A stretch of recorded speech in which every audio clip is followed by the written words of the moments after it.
Morning folks, and welcome back to the channel. Today is April 10th, 2025. And back on February 23rd, we sowed our fava beans. And if you remember correctly, we had two beds. And in each bed we had two rows. The right side bed had two rows of 23 each for 46. And the left hand side bed had two rows of 22 for 44. So we had 90 in total when we did a final count. And I also sowed a pack of 32 undercover because this was all home saved seed, and I wanted to kind of hedge my bets that I wasn't going to get great germination, so I wanted some undercover as well. Turns out that was a pretty good move. Our germination in the garden was probably about 65%.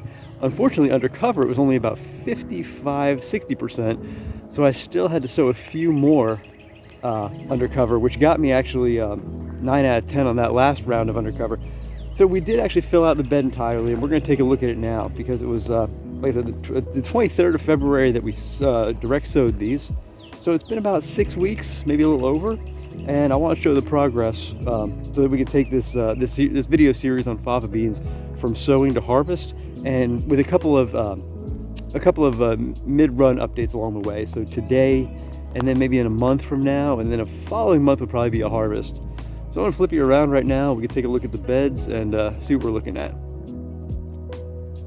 So these are the two beds of fava beans that we've got, and this is the Broad Windsor variety. I've grown this one a couple of times in the past. Actually, I've probably grown it every year for a few years, but it's never been a great performer. But I think it's been more my neglect and or having it in beds that were not as far along as far as soil maturity goes.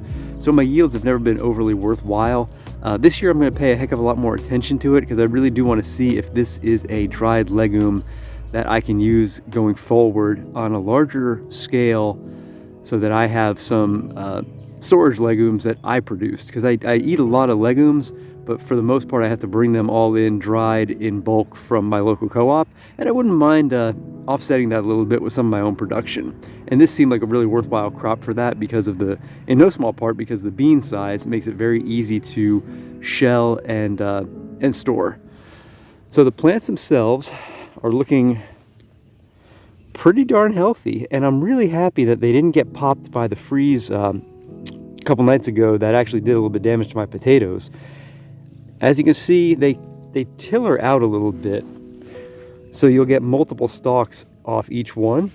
You can get multiple stalks off each one, and the way they're going to flower is pretty much from the bottom up, and the flower is beautiful. It's a little black and white one.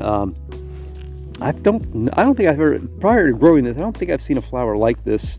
Probably because I've never seen anything in this family before. And as we see, as I'm changing directions on the conversation, this little guy here, he was just transplanted a couple of days ago before the rain that we had over the weekend. So I've got probably 10 of them like that right now that are just a little smaller than the rest. I think they're going to catch up, and if they don't, well, they'll still throw something over in about 2 months from now, so I'm not concerned about that. I think these are going to come out probably around late June, early July, and then we'll fill the bed with something else. But I did want to post this update just so that we can see how far we've come along in the last 6 weeks. Now the other day I did actually take 50 grams of my dried saved seed that I didn't use out here, and I rinsed it. I didn't soak it overnight, and I did cook it in my pressure cooker for about an hour with a natural pressure release, just to see if this was an edible bean with the seed coat still intact. Because for those of you who don't know, fava beans grow kind of different than your typical legume. It'll grow in a pod, and that pod, when really immature, the whole thing is edible. As it matures, you break it open because the pod is getting fibrous, and the bean inside is edible when it's very immature. As that bean gets bigger and bigger and bigger, you actually have to peel the bean within the pod to get to that the creamy bean inside. But when the bean inside dries out entirely, that's your seed. That's what I showed in the last video. I pressure cooked that and ate that straight up to see if that was edible, because the idea of growing a storage legume that requires that much more handling was not that appealing to me. So I wanted to see if the whole thing was edible. I found hit or miss information online. The overall consensus was yes, it is, but it's a little bitter.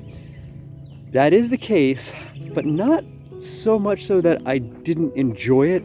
And with a little proper seasoning, I think I can make it totally worthwhile for growing this crop.